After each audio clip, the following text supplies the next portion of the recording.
joining us and welcome to the Sly Hagan Show. Today we embark upon this journey of open debates and dialogues, answering the call to build a more perfect union. I am your host, Sly Hagan.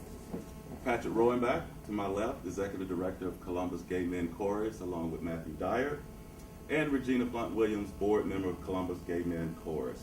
Thank you all for joining the Sly Hagan Show. Thank you for having us. So Patrick, we'll start with you. Tell me a little bit about the mission. Well, the mission of the Columbus Gay Men's Chorus is really twofold. The first is to produce the best musical product we can, and then using that as a vehicle to increase acceptance and understanding of the GOBT, which is a gay, lesbian, bisexual, and transgender community in Central Ohio and Ohio. Okay. So, and that's what we work at every day. It's why we have our community engagement initiatives. It's why we choose the type of programming we choose when it comes to our concerts. It's exemplified in our auditioned ensemble, which is Vox, our sacred ensemble, which is Illuminati. Our sacred ensemble, Illuminati, actually performs at local places of worship in Central Ohio, and that can include a Presbyterian church, an Episcopal, a Lutheran, a Methodist, and actually for the first time this year, we sang at a synagogue at Temple Beth Shalom in New Albany, which was very, it made us very excited. So through music is how you're sending your message to bring awareness within the gay community. It is. It's actually not through the gay community. Okay. It's for the non-gay community to help them understand the importance of equal rights and civil liberties to all people, including the GLBT community. Right. So, speaking of civil liberties, Matthew. Hey, yes. Matthew Dyer, what is your role as you see it in regards to civil liberties, and how you guys are implementing that through your music?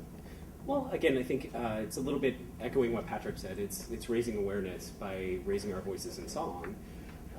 It's showing people that that we're here, that we're all in this together, and we do that by performing on stage, by inviting people to come and see us.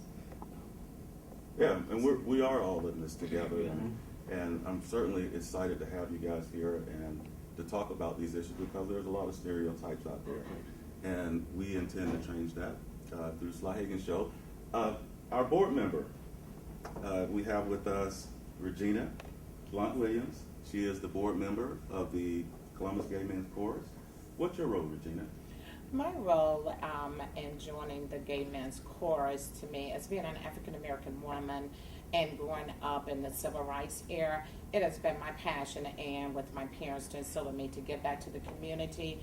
I have participated with the Columbus AIDS Task Force for a number of years, which I met Patrick, and when Patrick became the executive director, I felt that it was my mission to help him to bring the mission out into the community. That's not necessarily the gay community, but to inform people about our civil liberties, and they do such a wonderful job, and the chorus is just absolutely fabulous. So I'm very proud to be on the board, and I hope that I'm able to add a lot and to be also to engage the African American community. That's great. Speaking of civil liberties, there's, as you know, in our national politics, there have been a great debate about marriage being between a man and a woman. And it has raised a lot of tensions in our politics. It has divided our politics in a lot of ways. How do you feel about that, Patrick?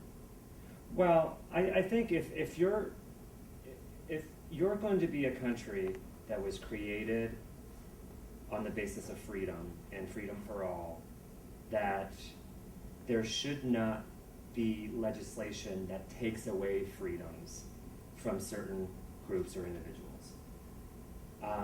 I think it's just like falling back into the pre-civil rights era, where it was illegal for a white person to marry a black person. And I don't understand when we promote the freedom and the pursuit of happiness in this country, only if you agree with the majority or the powers that be. And to me, that's not freedom. Great point, Patrick. When we talk about all of us being created equal, endowed by a Creator with certain inalienable rights, and that is life, liberty, the pursuit of happiness, we have to learn that we are all equal, and someone's sexual preference should not be put in the hands of some politician who has some personal belief about the issue and disregard the gay community. So we have an election coming up. Yes, we do. And a big one. we have a clear choice election, and we're going to eventually have two candidates, President Obama and whoever the Republican nominee. How do you think that, Matthew, I'll start with you. How do you think the gay community will have an impact in this election? I think that's a really good question. I think the gay community traditionally has voted Democratic, and I really don't see that changing for this election. I think people like President Obama tend to embody our values a little bit more than other candidates. So I don't really see that changing. I think that's the way we're headed. In regards, Regina, in regards to the African American community, as Patrick and I were speaking this morning, that there's an element in the African American gay community that's different than the Caucasian community. And you as a board member, how do you see that change coming in regards to awareness and the different difficulties that an African American gay person may have versus a Caucasian person? And how do you see your role in that?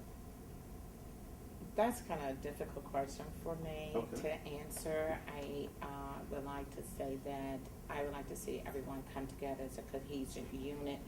However, that I think by awareness and being out, and also, of course, we have elected to have all of our performances in the Lincoln Theater District. So being in the King Lincoln District, I think it will help make awareness not only to the gay community, and I don't see my role as trying to bring the black and white gay community together, but it's seeing bringing our Columbus community together as a whole to understand each other's values. That I feel that that's more important than trying to bring two cultures together, but to bring our whole entire Columbus community together, involving the King Lincoln District and the Columbus City at large. Hold that thought. When we come back, we're going to talk about clergy and the gay community and how we can come together with the notion that we're all God's people. But we'll be right back after this. And action. Thank you for joining us back to the Sly Hagan Show.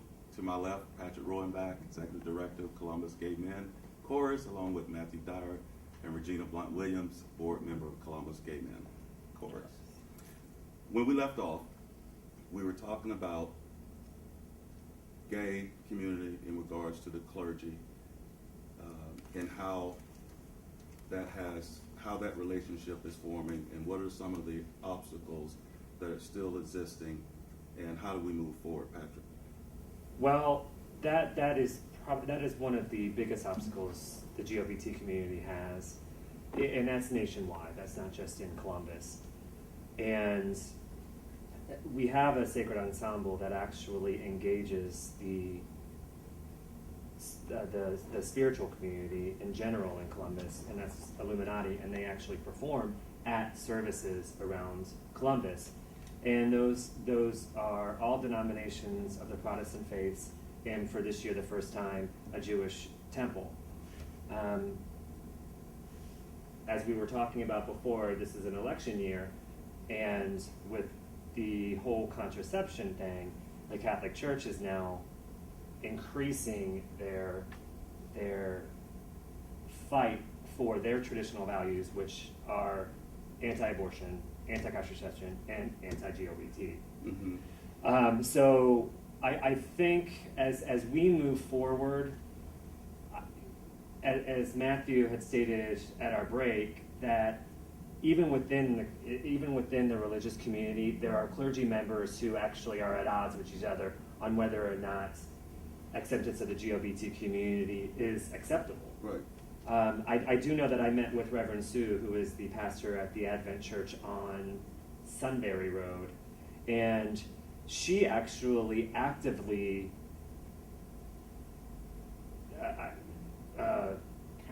counsels and gets involved with the GLBT people of color community at Ohio State. And she has probably the largest OSU student people of color group as a congregation, as a part of her congregation, because in her eyes, as in GLBT members' eyes, God loves everyone.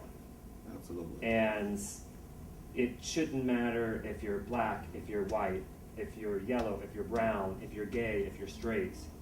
God created us all. He sure did. And he would not create something wrong. Now, speaking of that, Patrick, Matthew, you had an experience at the United Methodist? Actually, I grew up in the United Church of Christ, United UCC, Church of Christ, okay. down in Cincinnati. And when my parents found out that I was gay, I was about 16 or 17 years old, and they brought our minister in to counsel me. And my minister said, you know, I had a gay roommate in college. I think that Matthew's going to be okay. I don't think that this is anything to get upset about. I think that we're all God's children, and we'll be okay. Mm. Oddly enough, that didn't satisfy my parents, so they took me to another congregation. I think it was the Methodist Church. I can't remember off the top of my head. And this was back around 96, 97. To a different minister whose values and beliefs more aligned with theirs, which were very traditional. Mm. So even within clergy, there's still some divisiveness there. There's still some differing opinions. Well, sure. And the theological aspect of it can somehow be construed or misconstrued. Mm-hmm. Patrick, we talked about that on the break. And how do you feel? Because we talked about scriptures, and we talked about how some grab hold of those and don't see the entire picture. Just kind of touch on that just a little bit. I thought this was interesting. Well, when you hear opponents of the GLBT community, they like to quote a certain line in Leviticus and like to ignore all the lines that would affect themselves. Mm. It's easy to pull out lines from Scripture when you want to discriminate on a small group that's not you. And I think people forget that. And in the Christian faith, people always forget the New Testament is what you're supposed to follow, not the Old Testament. And in the New Testament, Jesus was not discriminatory. Mm. I mean, he invited women as much as men as disciples, and we're gonna have you back on the show, okay. and we're gonna pick up on that. I do want to end with the Forte Gala with Regina. Tell us a little bit about that, Regina. Well, I'm very excited about that. The Gay Men's Chorus is having their annual Forte Gala that I am the chair of, which I'm very excited about. It's going to be held May 12th at the Columbus Museum of Art, and we would like to encourage everyone to come. And that's one of the things I'm joining the board, is to bring the community out in support of the Gay Men's Chorus. And it's going to be a fun event, and the theme is a masquerade ball. We're excited about it, and I hope you all join this wonderful event hosted by our board member, Regina. Thank you all for coming. Patrick, thank you. Matthew, thank you. Thank you. Regina, thank you. It's my pleasure. And Thank we you. ask, join us again. We'd love to have you back. And thank you for watching and tuning in to the Sly Hagan Show, where we're building a more perfect union. We'll see you next week.